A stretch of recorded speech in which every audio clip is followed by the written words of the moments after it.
Am I audible right now? Yes, sir. Okay. That is telling yes, sir. Okay. Sir, it is echo, sir. Is it okay right now? Yes, sir.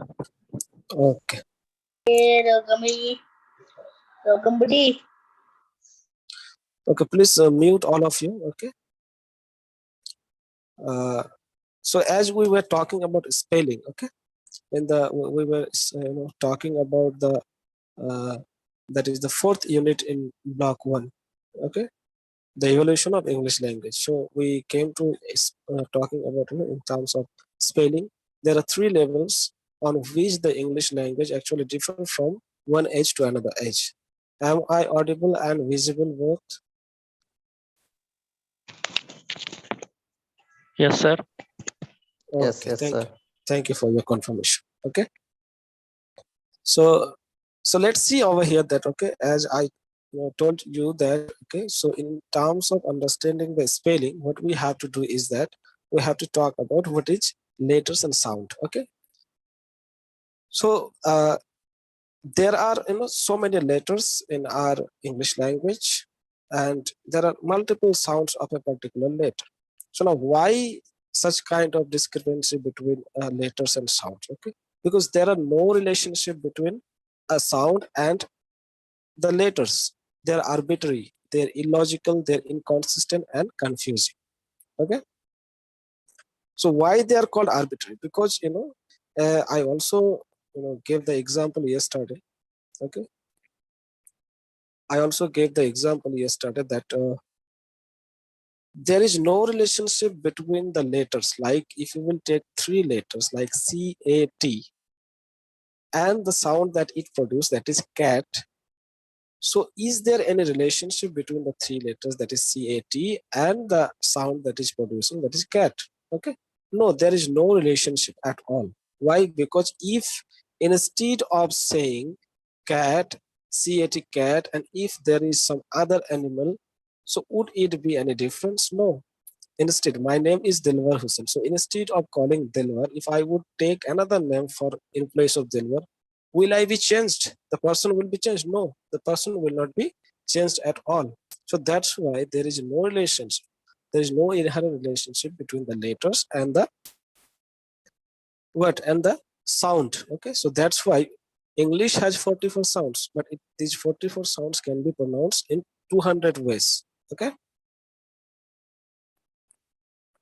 Now there are also some vowel sounds. Okay, that is I, or it seems like I, but the sound will be like E. Okay, it's E that can be pronounced, or that can be used to make different sounds in 8 ways. As for example, meet, sees, says, police, key, Q, and people. Okay, there are many letters which are not pronounced at all, like B in the words like date, lamp, and bombers. Okay, there are some other combination of letters like GH in enough, ghost, and thought. So in these letters like E sound, and then we have ba, and then GH, ga. So all these sounds actually differ from word to word. Okay, so if such kind of things are actually happening in the English language from the beginning, that is the Old English periods, till the Middle English period and the Modern English periods. See, these changes are not actually happened. These changes never had happened within a single day or within a single minute. They actually changed over a period of time gradually. Okay, after using by several peoples or at different situation, different takes, different contexts. So these changes happened over a period of time. Okay, and these changes occurred, and that's how right now we are speaking in that language. Okay, otherwise if we would have no change in the language, we would have to speak in the Old English language, and that is very difficult to understand, because there are so many grammatical portions, so many linguistic functions that is already there. But in present English, we do not have such functions. Okay, otherwise the present English would also be like the Old English language, which is not so easy to pronounce, not so easy to understand. Okay, is it clear?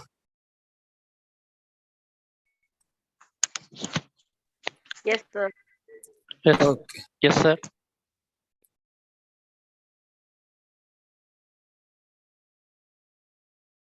just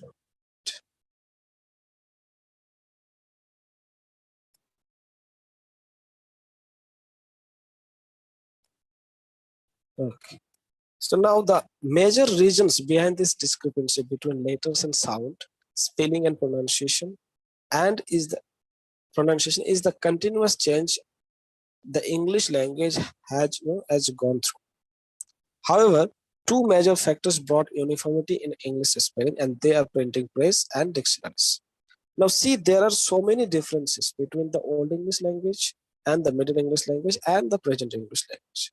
But yet there are some similarities as well, and these similarities has been kept only because of two important aspects. One is the printing press that was being brought in England from Europe, that is in 1476 AD by William Caxton.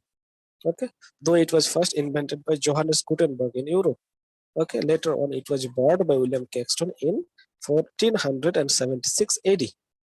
When he bought it, he started publishing some books, some works, okay, in the particular language, that is English. Now, when this William Caxton was actually publishing some books of particular writers, though it may be like the the 14th or 15th century writers like the university wits, or like the works of Ben Jonson or William Shakespeare. So when these works were actually being published, he actually followed a particular dialect, a particular standardity of that language. So when these language or when these works were being published, when any kind of works, it may be a daily uh, pamphlet, or it may be a weekly magazine. So when these magazines, these books, these pamphlets were written in that particular language, that written language become a kind of standard. Okay, so when next time someone will publish, someone will write, he will try to follow that particular language, follow the particular standard. Okay, so when such type of things happen, what happen is that there become a statistics. Okay, the language becomes static on a particular way. So when Shakespeare was writing, so when the people, those who followed Shakespeare after him, they also followed the writing of Shakespeare, isn't that? Those who followed the followers or the you know predecessors or successors of Shakespeare, they are also following them. So this is how actually they started to following from one writing to another writing, and this is how there is some kind of universality or uniformity. So now, if you will take the example of present day, if you are writing something, what you are doing, there is a standard English that we actually accept it in present day. It may be Indian English, it may be British English, it may be American English. So that standard has been set down by some scholars, some writers. So here printing press one of them that set that standard. Okay, that's how we have actually a particular English language that become the standard dialect or standard English language. There was another reason, that is the dictionaries. So when the lexicographer means the person who actually write a dictionary. So when he writes a dictionary, he picks up particular words and their spellings as well and their meanings. Okay, so he actually elaborate all these things in a very particular way, and when we are going to use them after 1 year, 2 year, or 100 years later, we are also going to read the same word, same meaning, same context. So this is how some universities were there. Though there were so many differences between the languages of the old ages, the middle ages, and the present age, yet there are some uniformity, there are some similarity. Okay, there are some analogical things between the languages, okay, between the dialects. Even though you can say, like in Telugu, there are so many dialects in Telangana. There are Telangana dialects, there are Rayalaseema dialects, I think, in Telugu. Okay, so there are so many dialects, but one of them is a standard. If you are going to write or read a particular in particularly in Telugu, you will follow a particular dialect, isn't it? So that is actually sitting here over the standard of that particular dialect. So in terms of English, it was at the time the printing press and the dictionaries. Okay, is that clear? Yes, sir. Okay. So now it comes to that pronunciation. Okay. Now what is pronunciation? How pronunciation actually influence? Do you have the books with you? Do you have the book with you? The book Yes, sir. that you Yes, have. sir. Yes. Can you turn on the pages, that is what I can say, page number 51. Okay. There you will find that in page number 51, there are three important terms. Like one is I mutation, one is the great vowel shift, and another one is receipt pronunciation. Okay. So when the English spelling has remained constant, okay, English spelling become constant. How did that become constant? Through the printing press and writing dictionaries. Okay, that become uniform and constant after its standardization in the 17th, 18th, and 19th century when the dictionaries were actually being written down. Okay, now English pronunciation has remained as varied as before, but there were so many differences. There were so many varieties of speaking. Okay, because people pronounce them based on their own interest. Sometimes they follow the received pronunciation. Sometimes they change it based on their mother tongue influence. Okay, so it happened. Okay, the differences or the variation of pronunciation happens in terms of three things. Okay, one is I mutation, another one is the great vowel shift, and the received pronunciation. Okay, and the received pronunciation. Now, what is I mutation? She on the page number 51. Have you find it? Is it there? Yes, sir. Yes. Yeah. Yes, sir. Yes. Yes. Now, what is I mutation? Can any one of you read? I mutation is the name given to the changes that affected the pronunciation of a number of words in the OE Yes. period before 700 AD. Okay. The vowels in the accented syllables were modified through the influence of an I in the next syllable. Yes.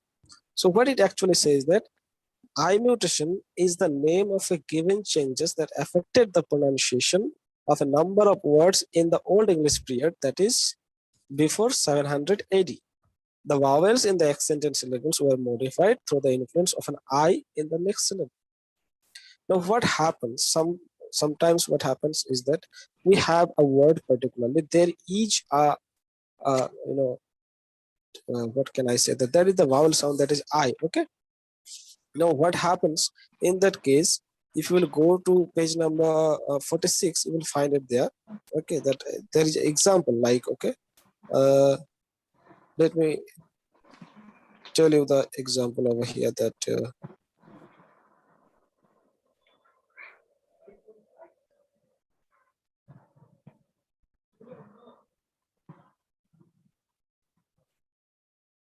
okay, so here actually when there were I or I sound or E sound in a word, that actually changed, that was modified. Okay, in the next accented syllable. So that was the thing that happened during that particular time, and this mutation actually causes differences in the production of pronunciation. Okay, suppose if you change your mutation from one word to another, and it is completely dependent upon your own way of speaking your mother tongue. So that can also affect that one.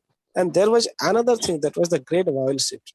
So when we will study the consonant sounds and the vowel sound in the next upcoming units, we will discuss this very in a clear way. So great, as for this purpose, let us tell you some the basic thing about grade vowels. What grade vowels? There are some 7 or 8 vowels that were actually using during the Middle Ages. Okay, and these vowel sounds were actually but okay. So these vowel sounds actually from one words to another, they actually changes from you know uh, in a rotational way. So they become actually suppose if there is a vowel that was like E, okay, and there are 4 successive words. So in the last word, it will become A or ow. Okay, so this is how this great vowel shift happen, and this is how continuously the words and their meanings actually changes. Okay, there was an example of great vowel shift. Let me check it in the book. Okay, so there is an example in page number 47. You can look over it. Okay, like okay, during the time of Chaucer, the pronunciation of the word life was like leaf. Okay, that was leaf, L, then E and F. But when in the 16th and 17th century, it became leaf. Okay, the see here the vowel sound actually here changing from one to another. That is leaf. And in the 20th century or present day pronunciation, it become life. So here see the vowel changes from one to another. Okay, continuously. Okay, from one word to another word. This is what is called great vowel shift. And because of this, the pronunciation also varies from one to another. Yes?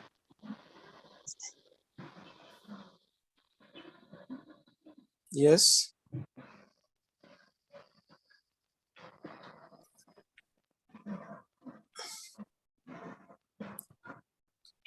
Okay. So the next one is the receipt pronunciation. Okay. The receipt pronunciation means, as earlier I have mentioned that, okay, there are some particular standard dialect. There are some particular standard, version of a particular language. Maybe take for example, Hyderabad is the hub of Telangana. Now the people, those who are staying in Hyderabad, if they are speaking in a particular dialect, that will be called somehow as the standard variety, isn't that? And if they set a particular rule that, okay, this will be the standard variety of this particular language, Telugu, so that will become a received pronunciation. And if it is widely accepted throughout Telangana, then it will call what? Received pronunciation. In English as well, there are some received pronunciation. It is in terms of British pronunciation, okay, not American. American has their own, IPA system, okay. So these are the things that why actually pronunciation varies from one word to another, from one period to another period. Okay. Next one is grammar. Okay. Three aspects that influence the English language to go through a continuous change. And these three aspects are related to grammar are: one is dropping of inflections. Okay. As I was talking about the Old English period, during the Old English period, in the language there are so many inflections. Inflections means the form of a word that actually what can I say that, okay, if there is a word like, please can you please mute yourself who is making noise. Uh,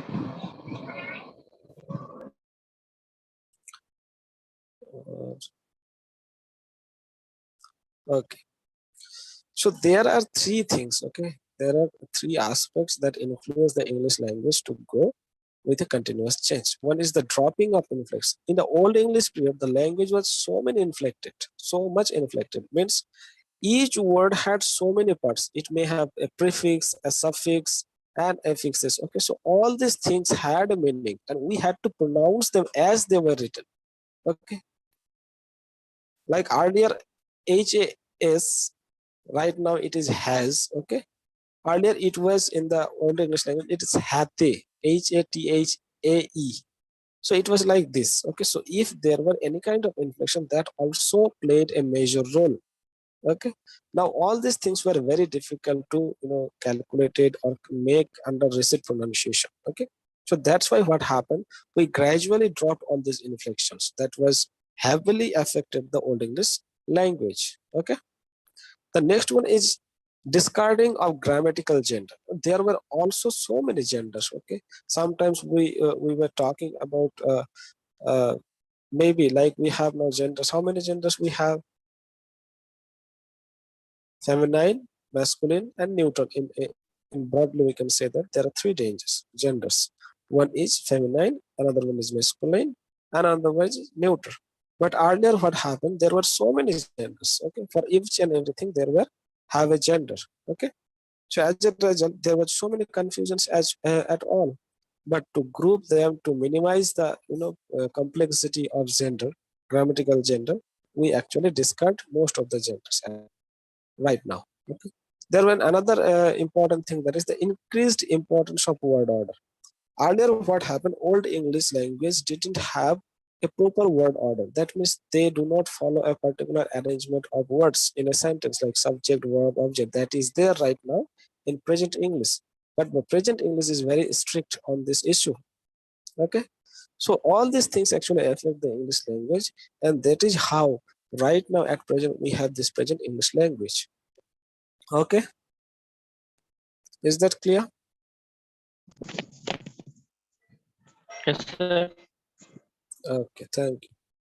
Now let's move to the next unit, that is the unit 5 of block 1. Okay, just give me a few seconds to have water. Okay.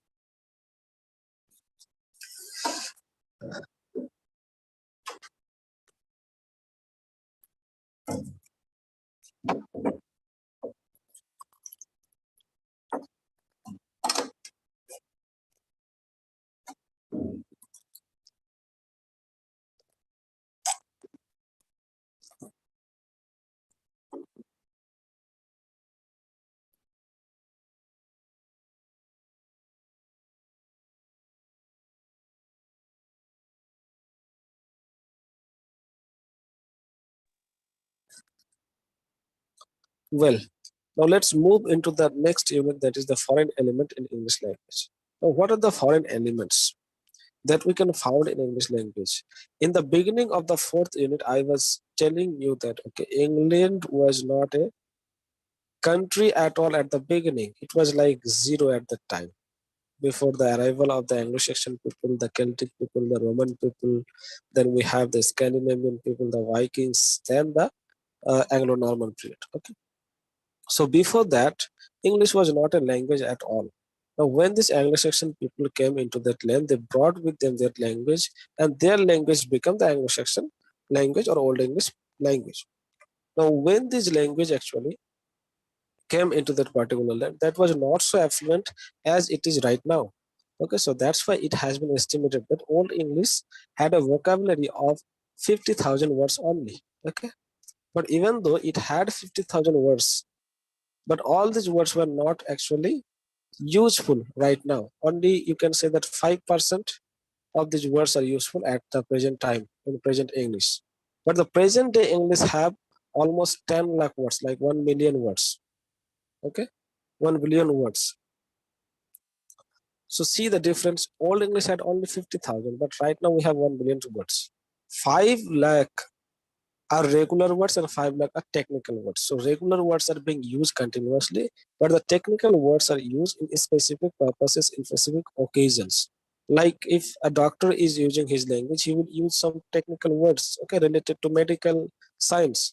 When a scientist is talking about his field, he will use some technical words. So these are called technical words. But regular words, the thing that we regularly use, the word that we are regularly using to convey or express our feelings, thoughts, and ideas. Okay. So see here, English language in the beginning had only 50,000 words. Right now they have 1 million words, whereas German has only 1,85,000 words and French has 1 lakh words only. Now, a question can come into your mind that where did all these words come from in English? Because German was the source of English language. So before that, German was the one of the greatest civilization, because the Anglo-Saxons and Jutes, these people came and settled and they started the life, or you can say the history of English language and English literature and English culture, English civilization. But before that, they came from German. So if they came from German, now German had only 1,85,000 words. How then it can be possible that English has 10 lakhs words? How can it be possible? So this question may come into our mind. Okay. Now we will understand why English has such words. Okay. Now, according to Otto Jesperson was a famous, philologist. He said that okay, new words in English language are formed in 4 ways. What are the 4 ways? Can anyone read it out?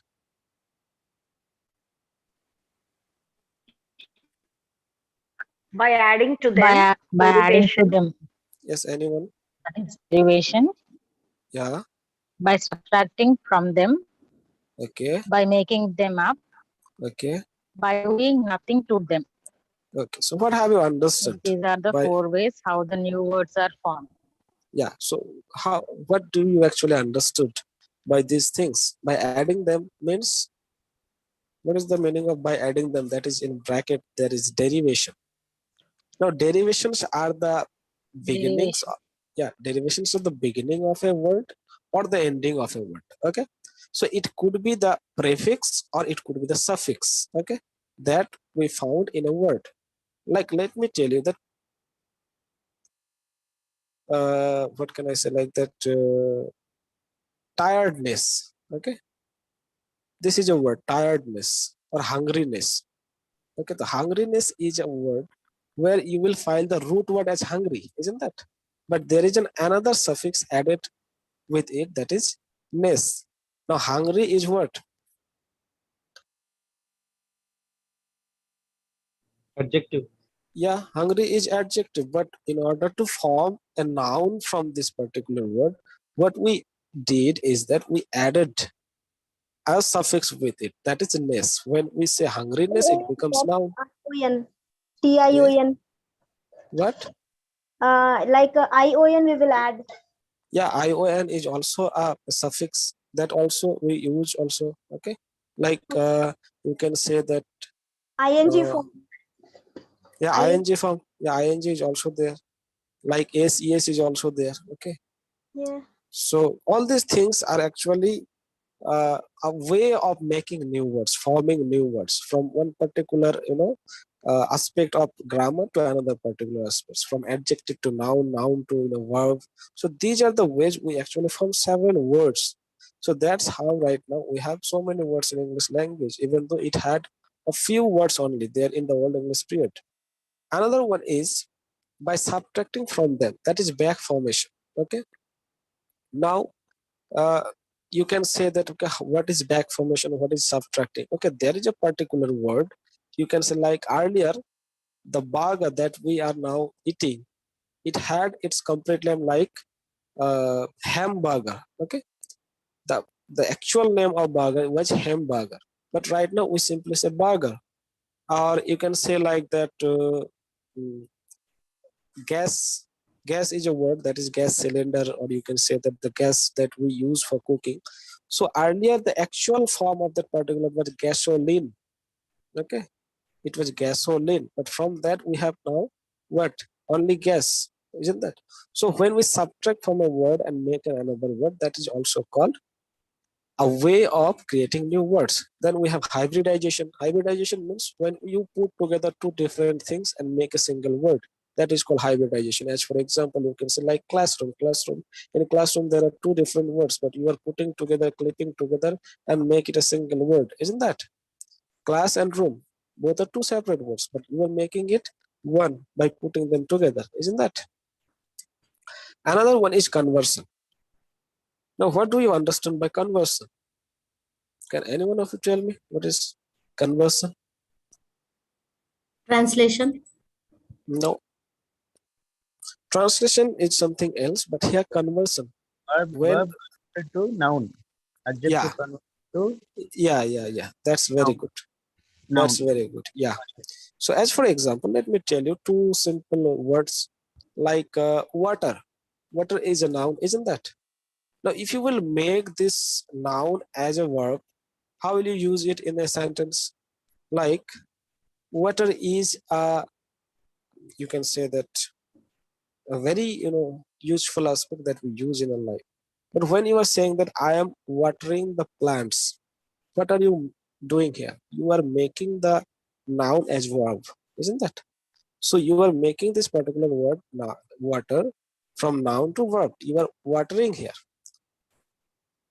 As for another example, you can also take like butter. I had bread, butter, and banana in my breakfast. But now if you will use it as a verb, what you will do? I'm buttering you, isn't it? That's a very negative connotation. But here you can say that I'm buttering you, or I'm buttering my toast, my bread. So this is how actually from one word to another word there is a kind of conversion. Okay, and this conversion also creates several new words. Okay, but apart from this, there is an important, the most important, you can say, this is the most grammatical way, or this is the most actually technical way of creating new words.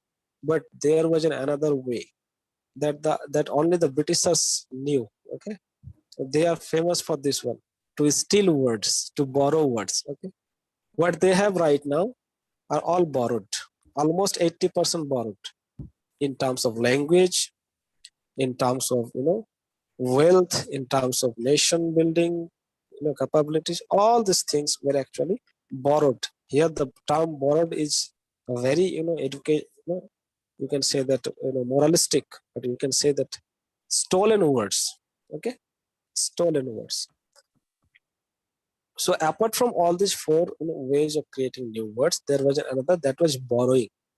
and 80% of the English word, that means 8 lakh words are borrowed, and only 2 lakh words are from their own, genetical, derived from their genesis. That is, it could be Germanic, it could be West Saxonist, all these languages. So only 2 lakhs are their own, but 8 lakhs words has been borrowed from other languages directly.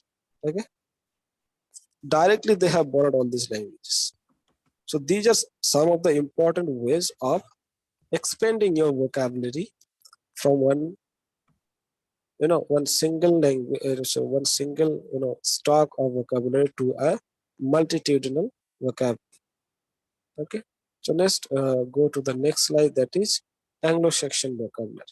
So we have talked about that Anglo-Saxon had only 50,000 vocabulary. Okay, only 50,000 words, but out of that I told you that only few words were found in the present English, and it is estimated that only 4,500 words are there in modern English from the Anglo-Saxon vocabulary. Okay, now these words refer to or some basic things, process, or activities in life, and such as live, die, eat, drinks, come and go, etc. So these are the words actually that we are using right now. So even though Anglo-Saxon had 50,000 words, right now only 4,500 words are present in our present day English, and these are the basic words. Basic word means they actually describe or refer to some basic processes or activities of our life. As for example, I have mentioned here like life is one, die, eat, drink, come, go, etc. So, okay. However, so it had internal resources, which means new words were made by combining the roots with prefixes and suffixes. For example, craft, lace, etc. So when we will use all these prefixes and suffixes, it had also the way. That means in the Anglo-Saxon period as well, there were a system of combining and creating new words using affixes and suffixes. Okay, though we had limited. Okay, so though we had limited Anglo-Saxon words in the present English language, they play a very crucial place in English vocabulary. Okay, now not only the Anglo-Saxon vocabulary is the part or is the source of all the English words that we have right now in our English vocabulary, okay, or English dictionary. So the question that we had in our mind was like, what was the question? Yes, where did all these questions come from? Where there is a mistake, okay? Here the words will be there instead of where did all these questions. It will be where did all these words come from? Okay, there is a mistake. Okay, forgive me for that. So now let's go and understand where did these words actually come. They come from all the people, those who visited, those who attacked England and ruled England and stayed there for a long period of time or short period of time or any time. Okay. So that's why in the beginning, what I was telling you that, okay, let me go back slightly and tell you, okay, this was the thing. Okay. So this was the thing that was told you that, okay, these are the things that actually influences the English vocabulary. One is the arrival of the Celtic people. They brought with their own language. Then Roman people came. They influenced the English language. Anglo-Saxons and Jews came. They influenced the English language. Then Christianity came. Christianity also influenced English language. Vikings, Danish, or Norsemen came. They also influenced. The Norman people came and they also influenced. So all these influences are the major factors to enlarge the territory of English vocabulary. Now let's understand them one after another. Okay, that is the first one is the Scandinavian influence on English language. What is it? Scandinavian influence. Okay, just a minute.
So see here, okay? Am I audible? Yes, sir. Okay. Now see all these influences that actually helped the English language to become fat and fat and fat. Okay. Earlier it was a very slim figure, but right now after having all these words from all other languages, what it has actually done, it has actually become very fat, or you can say it's become much larger than it was actually. Okay. So you must have heard of amoeba. Okay, amoeba in the beginning it remains only one single cell. Okay, but gradually it becomes two and three and four and five, and it grows gradually. Okay, so this is how actually English language behaves. It had only few words or few, even it didn't have at all. Okay, English was not a language at all in this world, but it become a language only after the people, that is Anglo-Saxon people, Celtic peoples, and then gradually from all the influences that they had to, you know, come across. Okay, so Scandinavian people. Okay, now Otto Jespersen, as I earlier mentioned, that Otto Jespersen is a famous linguist. He's a famous, philologist who once said that an Englishman cannot thrive or be ill or die without Scandinavian words. They are to the language what breads and eggs are to the daily fare. Okay. So a man cannot even die, a man cannot even become ill without Scandinavian words, because all these words are being taken from Scandinavian English, sorry, Scandinavia. When these peoples actually came, okay, when these people came in the 6th and 7th century, they came in England, and they interact with the people of England in way of communication. And not only the Scandinavia actually left their mark in English language, Scandinavia had also some mark of the English. Okay, so it's upon Scandinavian language, English had also an influence. Okay, so here as we are learning only the influence of other languages on English, so here let us take a glance over the Scandinavian influence on English language. So the words that was actually directly borrowed from Scandinavian language to English are: number one, see here the name of body parts like calf, leg, skin, skull, etc. Okay, so all these words actually borrowed from Scandinavia to English. Name of animals like bull and kid. Then there are other things like, other nouns like anger, excel, bank, birth, egg, gaff, knife, sky, window, etc. Can any one of you read? Can any one of you read the words that has been borrowed over here? I will just explain. I will just explain the context. When do they came? When do they bring these words? And you just have to read out the headings like body Name Body, parts. of the Yeah, yeah, body name of part, the body parts: yes. calf, leg, skin, calf, leg, skin. Okay. skull, etc. Yeah. Name of animals, Mm. bull and kid. Bull and kid. Okay. Other nouns, anger, Mm. axle, bank, bird, egg, grab, knife, sky, window, etc. Okay. Next, other adjectives, awkward, flat, happy, old, weak and wrong. Mm. Verbs, call, cast, cut, die, shape, etc. Okay. Places names ends with by, thereby, wait by, etc. Yes. So these are the words that has been directly borrowed from Scandinavia to English. So see if this is the case. So they have almost ruled all the countries. They came to India, they came to Africa, they came to other parts, even America, which is now the superpower of the world. That was also the colony of British Empire. Okay. So they ruled almost throughout the world. It was the English civilization, and before that, it was French civilization. Both these civilizations ruled the entire world. Okay, so they, go for trade. They, made their colony over there. They ruled them. They taught their language. They borrowed their, language and made their own. Okay, so this is how they actually gradually enlarge their system of vocabulary. So this was one of the influences. Then we have another influences like the borrowings from the French language. Now, can anyone of you tell me when did the French people come in England? I mentioned it earlier, and someone also asked me some questions or queries regarding that. So can you tell me?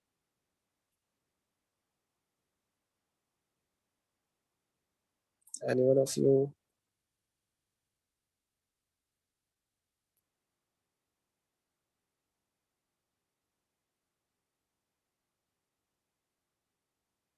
No?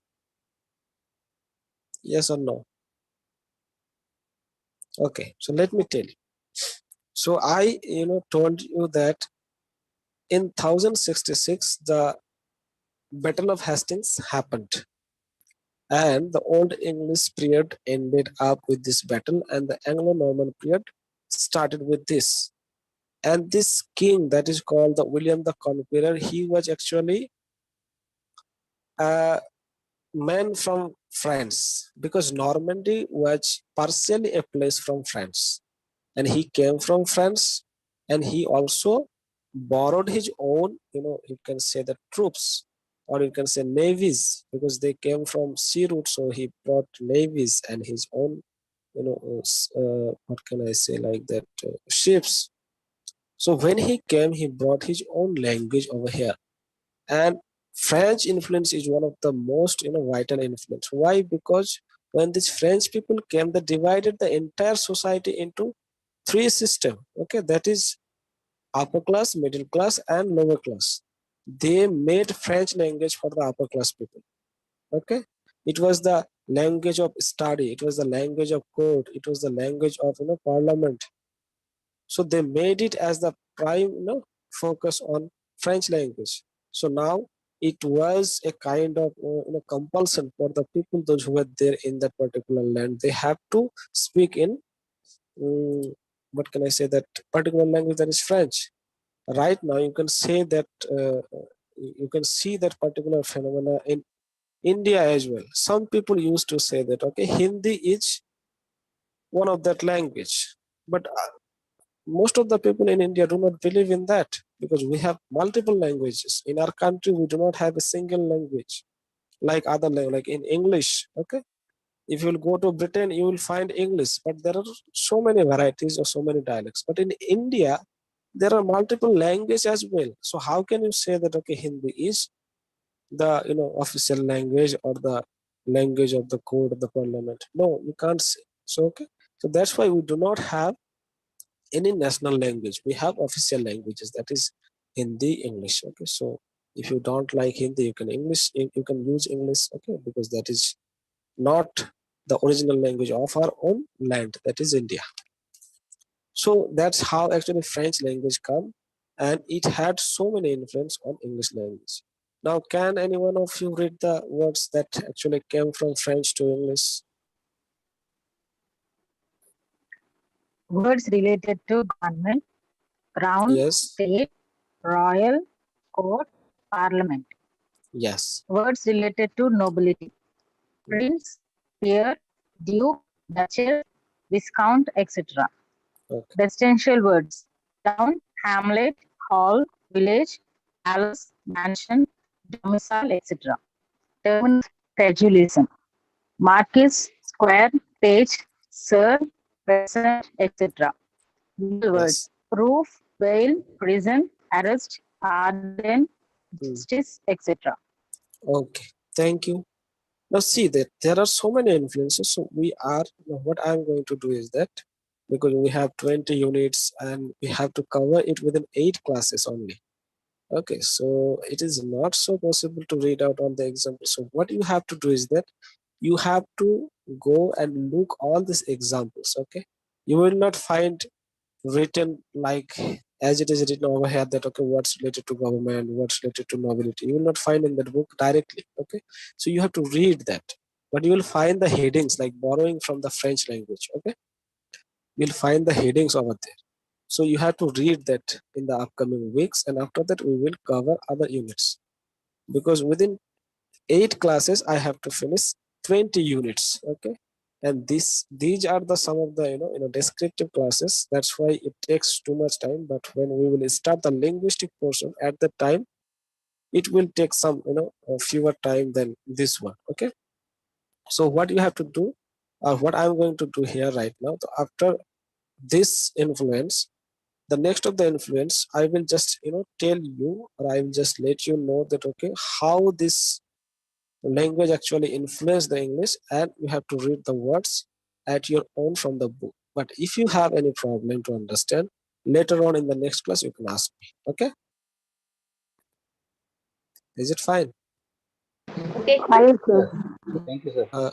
Okay, so there are some other words that actually came from French language, that is religious words, like words of cuisine, words related to artisans, words of common use, suffixes, and so many other things. Okay, so I'm not going to read all these words. It's your duty to find out all these words from the books that has been provided to you by your university. Okay, next is the Latin influence. Okay, now Latin influence had happened in several periods. Okay, now why it happened several periods? It was uh, a language that was spoken by the people of Rome, ancient Rome. Okay, so during the Anglo-Saxon period, we got to know that Roman Empire ruled Anglo-Saxons or the Celtic peoples for 400 years.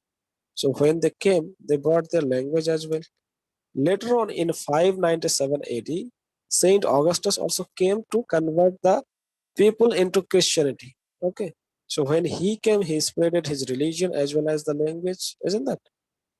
So all these things had happened not only in a particular age, it happened gradually, 1 year later, then another one. Okay, so this Christianity, this process of Christianity, because at that time missionaries were being sent to several parts of the world to, you know, preach their religion. Okay, so there are some other, you can say example or instances is also there, because in India, so many missionaries came during the time of, the East India companies. Okay, it was maybe in 1600. Okay, so they came and spread their religion. That's why you can find Christianity also in India. That's why, like, okay, Islam was also not a part of India, because the Islamic preachers also came here. The Islamic rulers also came here. And they spread their language and religion, and that's how India is a mixture of all these religious people. Okay, so that's why we have diversity and unity, unity and diversity. Okay, so let's say Latin language also influences the English language. Okay, so how it influences? It influences from one period to another. That is that before the Anglo-Saxon period, when the Anglo-Saxon didn't came into England, at that time they also influenced it. Like they had some words like devil and knight. These words has been taken from Latin word. Then Anglo-Saxon's time, in during the Anglo-Saxon period, we have words like Lancaster, Winchester. During the Anglo-Norman period, we have cross, cleric, idiot, or idol, saint, candle, etc. During Middle English period, we do not have any direct borrowing at that time. What is happening here? Okay. Then Renaissance time, we have some common words. Academic words are also there. Affixes and prefixes has also been taken from Latin English, Latin to English. Okay. Then we have Greek influence. What do we have? Greek influence. What is the influence of Greek people over here? Like the Latin influence, the Greek influence on English language can also be divided based on various periods. Okay. Now see, this was an indirect influence, so I want you to read it out right now. Can any one of you read it out? Okay. These are the ages on which or during which some words actually came to English. Any one of you? Manjusa, D. Swapna. Sir. Yes. Can you read it out? Anglo Anglo-Saxon. Anglo-Saxon, Yes.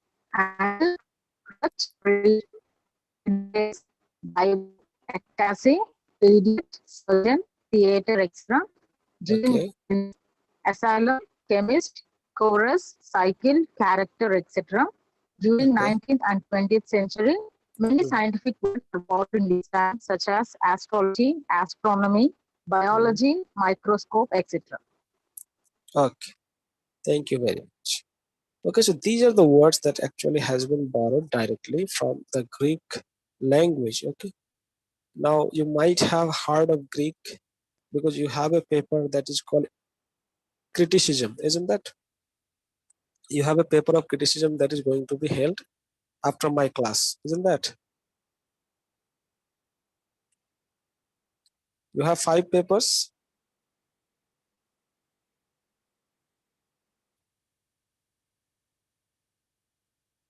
Do you have 5 papers? Yes, sir.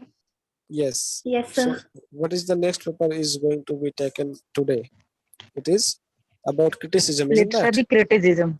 Yes, literary Yes. criticism. So now when you are going to learn about literary criticism, you are supposed to be familiar with what is Greek civilization, because criticism started with Aristotle, Plato, and Socrates, isn't that?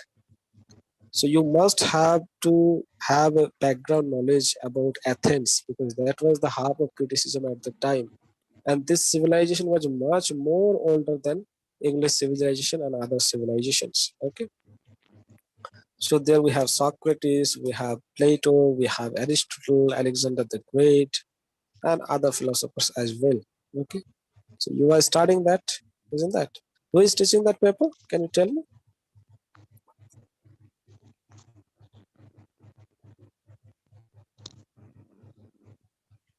Okay, leave that if you don't want to share. So let's see. We have another unit, another block. So we have completed the block 1, that is related to English language and the language as itself. Okay. Now the second block is about sounds of English language. It is specifically English language. Okay. So how the sound system actually works in English language. So there are 5 units in this unit, and hopefully we will finish it by next Saturday. Okay. And once these 10 units will be finished, the next of the rest of the units are little easier than these units. Okay, so we will finish them. Maybe we can finish 5 units in a one class. So we do not have to be worried that, okay, when do we complete the course. So the first unit over here is organ of speech. Okay, the term is very derogatory. You can say that, okay, we have so many organs in our body, but some of the organs can only speak, isn't that? There are 5 units. First unit is organ of speech. Second unit is classification of sounds, especially consonant sounds. Then we have classifications of vowel sounds. And then we have classifications of, 1 second. Classification of sounds. Yes, okay. Classifications of Vowels. sounds, that is vowels. Okay, so we have vowels and consonants. And then we have word accent in English, then intonation in English. Okay, so these are all linguistic portions. Okay, and these classes are also going to be very interesting. I hope that you will, like the classes. So let's begin with organ of speech, and let me also give you an overview of the all 5 units over here. So can you tell me that how many sounds are there in English language? I have already mentioned it several times when teaching the first block. 46. 46. Is there anybody else who want to add? 44 sounds, sir. 44. 40. Yes. So 44. English had 44 sounds. Okay. English had 44 sounds. And how many consonants and how many vowels are there? 200. Hmm? There are 44 sounds, so how can be there are 200 vowels and consonants? There are 5 vowels. No, Consonants are 21. excuse me, please. I am not talking. 24 consonants, sir. Okay, that's a very good answer. Okay. We are talking about sounds. We are not talking about letters. That's why I mentioned it much earlier that, okay, there is a strict difference between letters and sounds. Isn't that? When I was talking about spelling, okay, when I was talking about spelling, at that time I mentioned that there are 44 sounds, but that 44 sounds can be used to create new sounds in 200 ways. Okay, so there are 26 letters in English language, and all these letters has also been divided as consonant and vowels, isn't that? 5 are vowels, rest of them are consonant. Like 5 vowels are there, A, E, I, O, E, but they are letters, they are not sounds. And here we are talking about sounds only. Okay, so there are 44 sounds, 24 of them are consonants, and 20 of them are what? Vowels. Vowels. Okay. Vowel sounds. Okay. Now vowels has also been further subdivided into 2 or 3 groups like monophthongs, diphthongs, triphthongs. Okay, so we will discuss all about that, and you also have to cooperate with me because you also have to read. Okay. Then we have word accent. Accent is also very important, and I also had slightly mentioned in my first few classes that accent is very important, as present English is very strict about word order, so it is also very strict about word accent, isn't that? Like I mentioned that word stress. Okay, word stress or accent, that there is a word in Hindi that is mantri, MANTRI.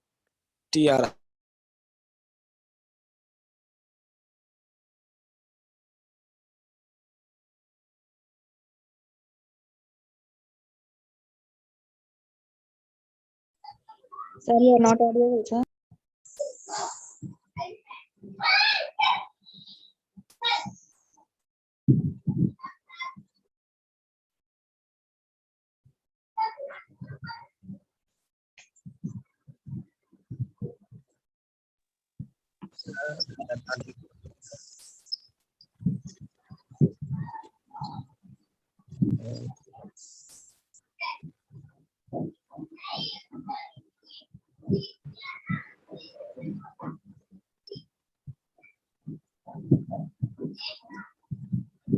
Sorry for the disturbances. Okay, but I'm using 2 devices to take the class. Okay, one is my mobile to take the video, and other one is my laptop to show you the PPT. Yes, can you please mute who is speaking? So we were talking about classifications of sounds. Okay, so there are 44 sounds in English language, and 24 of them are consonants and 20 are vowel sounds. So there are accents as well. I was talking about accent. Mendi. Please, please, Abo. please, please mute yourself. अब लगा ना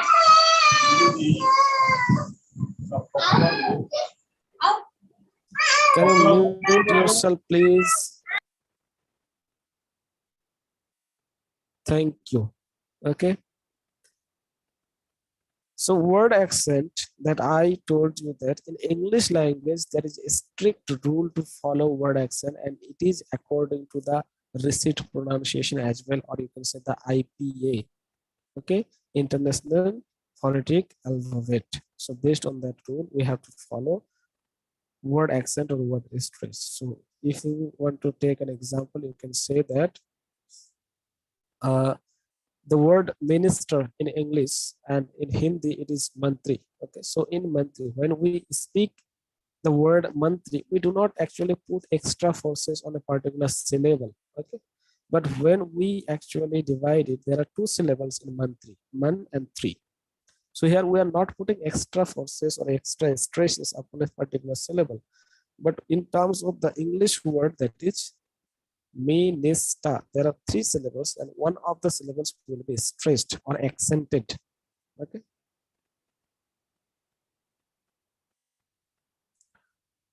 you got it? So that is called word stress, or it's like minister. Okay, so we have to put extra forces on that. But here in the 4th unit, it is talking about the other accents. Okay, it could have Indian accent, it could have British accent, it could have American accent. Okay, so English has also a variety of accents. So we are going to talk about that in the 4th unit in the next class possibly. Then we have intonation. Intonation means also where to stress, where not to stress, how to speak in a rhythm, in a pitch. Okay, so all these things are there. So let's first talk about organ of speech. So what do you understand by organ of speech? Can you tell me?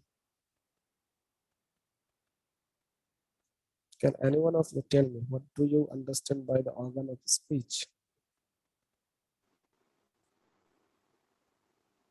The organs which we use to speak out. So they include in the Yeah. organs of speech, like mouth, vocal tract, larynx, Yes. lungs, etc. These organs are involved in speech. Yeah, that's very good. Okay. So the organs that actually we do not use them. Okay. That is a mental faculty that is giving permission to the organs and they are performing according to them. So we cannot control our vocal tracts. We cannot control them. Okay. So that's an inherent capability, or you can say that it's a kind of strength that has been given to the human mind. Okay, that is actually playing the role. So the organs that are being used to pronounce something, to speak of something, to say something, are called the organs of speech. Okay, so now these organs of speech actually performed in two ways to actually produce a particular speech. And these two things are, one is lungs and larynx, another one is vocal tract. Now, what is the role of lungs? What is the role of lungs? If you remove the purpose of understanding language or speech, in general, tell me, what is the purpose of lungs?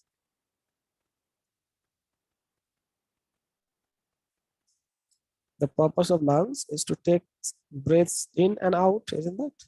That's how we are alive. If it stops working, what will happen? The heart will stop pumping air, isn't that? Pumping blood from the body, and we will die. So this is the basic function of the lungs, to take breath in and takes carbon dioxide out. Okay. So this is the function. So this is how, when the lungs actually takes the breath in and then it releases with a particular motion. It could be in a slow motion, it could be in a medium pace motion, or sometimes it is very like electrical. Okay, so all these things actually are part of producing a particular speech. Okay, because sometimes, take for example, if you are going to give a presentation somewhere, okay, there are so many people in front of you and you are suffering from stage phobia. Okay, you may become nervous, you may shiver. Okay, so what you will do is that you will take a long breath, deep breath, and then you will start saying, okay, like this, isn't that? So what happens here, when you takes the breath and it gives you certain kind of releases, the airstream mechanism will follow a particular rhythm, a particular exhalation and inhalation process, and that that's how your vocalics will work, and you will produce particular words. Sometimes we are too nervous that, okay, our voices become so damaged or so low, okay, in people, in front of people. But sometimes this fearness, this shivering, this phobia can also cause extreme loud voice. Okay, so we cannot have that control. So when the process of inhaling the air in your lungs is too fast, and again exhaling the air is too fast, so these kind of things happen. Okay, or you can say also this, okay, that this airstream mechanism is the main thing that actually helps to speak out a particular word or particular phrase or sentence, or you can say that all the words, all the things that we speak is actually completely dependent upon the lungs, because that is the beginning of our speech. Okay, so see here what I have mentioned over here. It's the lung that takes in and out. Okay, that takes in and out the breath. So the out, what is written? Okay, just a minute. It is So the it is the lung that lung that takes takes in and out the air in order to produce speech sound. speech sound. Okay, it slows down the exhalation process by easing up the muscular tension of the lungs. Now, when the air actually passes through the lungs, the muscles, okay, so it sometimes slowly, okay, it passes slowly, and this slow motion actually gives a kind of vibration to the vocal cords that is there in our neck, okay, it in our neck. So that actually causes some kind of friction, some kind of vibration, and that, mate with other organs like the glottis, then we have the valves and flaps, and this is how actually we produce some speech, okay.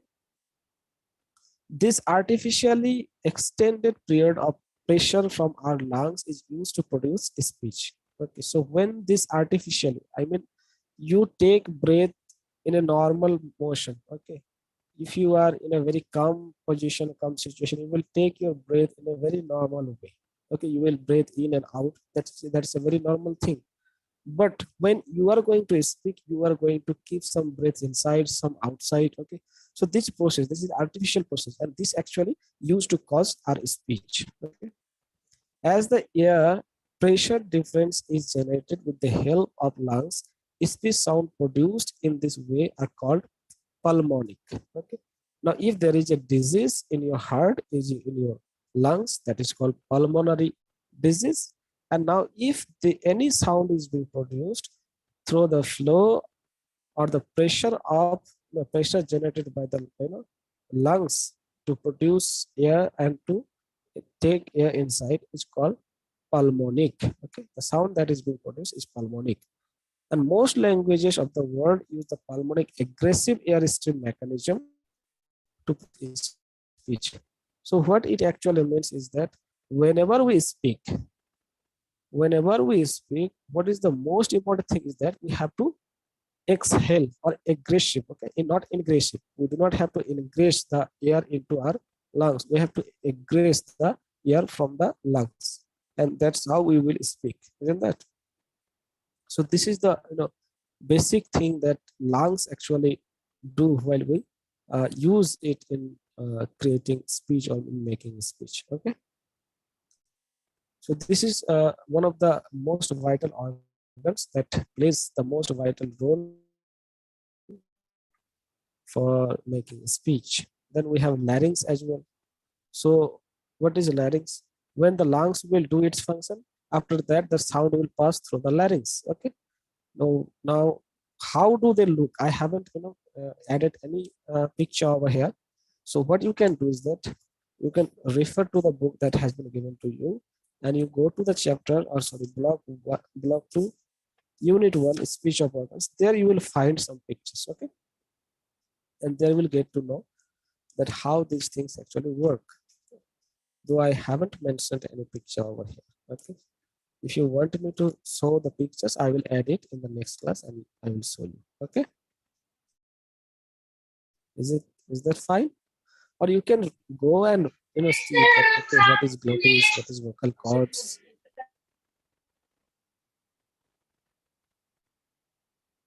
Yes. Okay. So let's talk about what is larynx. Okay. Now, after being exhaled from the lungs, now when we will exhale the air from the lungs, what will happen is that air stream mechanism passes through the larynx. Larynx means that is called the Adam's apple. This one, okay, this is what is called the Adam's apple or the larynx, okay, in human body. So when the lungs actually pumps the air or exhales the air from our chest, it actually passes through this larynx, okay, and this is where so many things happen, and after that our voice actually comes out, okay. This is sometimes also, this is called Adam's apple, okay. Now what is this larynx is actually? This larynx is a valve, okay. This larynx is a valve which can be opened and closed, okay, which can be opened and by the, by two thickest flaps that runs from back to front inside the larynx, okay. So actually let me show you from the book itself, okay, if you want to see. So this is what is called the larynx, okay. Let me see. Can you see this one here? This is the picture, okay? So you can find it in your book, page number 74, 73. Okay, so there you will find this picture and you can see easily identify it over there. Okay, now the primary functions of these flaps, the flaps that has been actually used to open up and close up the larynx are called flaps. Now these flaps has a particular function, isn't that? Yes. D Swapna? Yes, why did you raise your hand?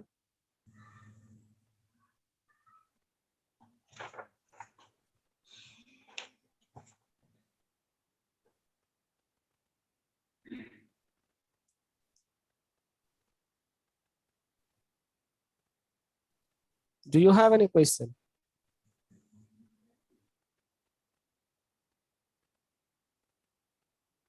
Okay, let me carry on that. So the primary functions of the flaps is to prevent food from entering the lungs. Okay. Now there is Adam's apple like, okay. So sometimes while eating, okay, we become unconscious. Okay. Now then what happens, sometimes the food passes through the air streams and it causes some kind of very suffocation for us. So that is the purpose of these flaps that prevent food from entering to the lungs. Okay, but as they also have functions in speech, they are called the vocal cords. Okay, so when they function while producing a speech, they are called vocal cords. But when they actually function to prevent foods from entering into the lungs, they are called flaps. Okay? The opening between the flaps is called the glottis. Now, when these two things will open up, there will be a middle portion, and that portion is called glottis. And this glottis actually plays a vital role, okay, in producing some particular sounds out of the 44 sounds. We will learn all about them in the next units, one after another. Okay. No air can pass through the glottis when it is closed, but when it is open, it can flow freely. Okay. Now see here, the vocal cords are exploited in various ways to produce different sounds. Okay. The vocal cord is used and sometimes it is conditioned, sometimes it is opened and exploited this way to produce several sounds. Okay, some sounds are voiceless, some sounds are voiced. As for example, voiceless sounds like fa, pa, sa, and there is voice sounds like ma, la, ra. Okay, there are also other sounds as well. Now, what is the vocal tract? Let's see over here. Vocal tract is the space from the larynx onwards. So where the larynx actually finished, or you can say that ends up, it is started. Okay? It is started, which extends all the way to the lips, is called the vocal tract. So from the larynx, okay. So if this is the end of the larynx, from here to this one, okay, these are mouth and lips. That is what is called the vocal tract. Okay, it is consisted of the pharynx, the oral cavity, and the nasal. Yes, please mute yourself, please. If any one of you have turn on your mic, please mute yourself.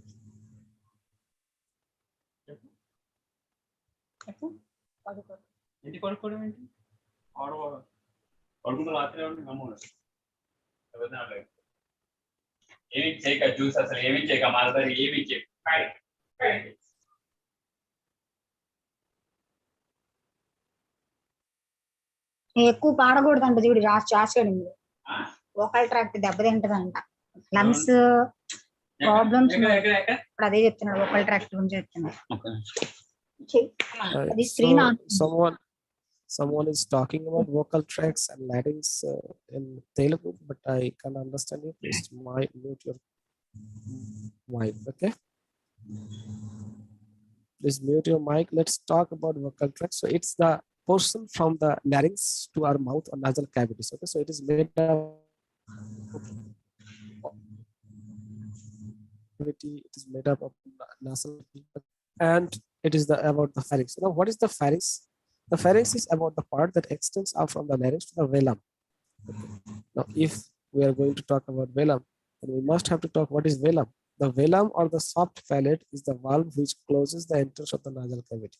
So what is velum? Velum is the soft palate. Okay? Soft palate means there are two, what can I say, that there are two nasal holes inside our mouth. Okay, so that is there in the soft palate. Okay, so that is what is called the velum. Okay, which closes the entrance of the nasal cavity.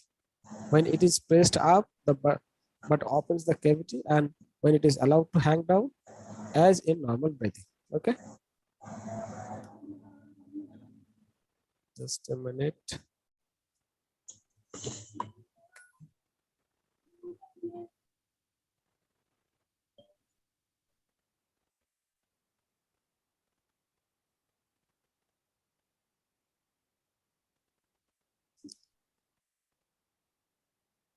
Yes.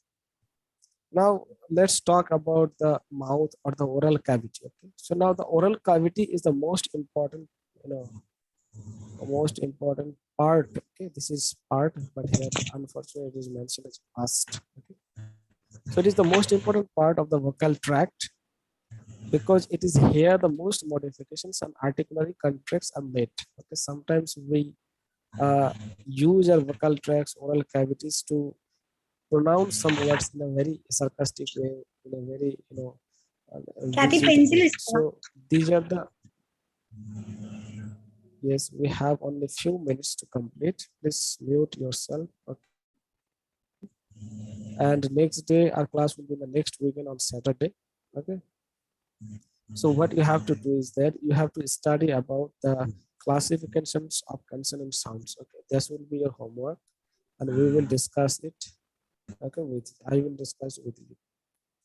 Now this oral cavity. Okay, in this oral cavity there are so many portions. Okay, that is like the soft palate, the hard palate, the tongue, the tips of the tongue, the palate of the tongue, then the upper and lower leaf, there are the teeth as well. Okay, so all these parts of the oral cavity actually take part in making a particular sound. Okay. However, all these organs have been classified or divided into three groups, and they are called this one. Okay, one is the respiratory system, another one is the phonatory system, and the articulatory system. Okay, so all these three systems we have also already divided, but this is a particular a way of grouping them together. Okay, it comprises of lungs, muscles, chest, and the white pipe. That is the respiratory system means you inhale and exhale the air into our lungs. Phonatory system means it is the uh, part that used to pronounce a particular sounds like la sound, ma sound, and voiced and voiceless sounds that is being used by the glottis and larynx. Then articulatory system, that is the completely the oral cavity I have talked about in the previous slide. So this was all about of today's class. What you have to do is that let me tell you one thing, that we have talked about the influences, different influences on English language. So question may be asked from that. So what you have to do is that you have to talk about that particular influence with a brief introduction, and then you have to mention the words that has been borrowed from that particular language into English, as I have mentioned it in the earlier slides that I have shown you. Okay, like this. Okay, Scandinavian influence on English. You have to give a little introduction about that, and then you have to yes, and then you have to give certain examples of the words that has been taken or borrowed from that. Okay, Sir, what will be the so question, sir, for hope this? you. Could you please repeat the question No, for these? yeah, I was saying that okay, questions may be asked like this, that okay, bring out the Scandinavian influence, or discuss briefly about the Scandinavian influence on English language. Okay, or you may be asked that discuss briefly the you know Latin influence on English language. Okay, there are some other influences as well, like Portuguese influence, even the influence of Shakespeare's writing is also there, because Shakespeare himself contributed 20,000 words, okay, through his writing. So there are some other things, but the thing that I have mentioned here and I have show you over here is very important. So go through this carefully. You maybe get some questions, and you will definitely get good marks if you follow this structure. Like if you will give, you have to give some introduction, and then you have to give a brief about the words that has been borrowed. Okay, so this was a very good class for me because here the strength is very good. 35 students are there. Earlier it had only 20, and one day there was only one student. Okay, so thank you for your cooperation to be with me. Okay, Thank you too, have a sir. good day. Thank you, sir. Thank you, sir. Thank you so much, sir. Thank you. Okay, thank you. Okay, you may leave and join to the other class. Okay.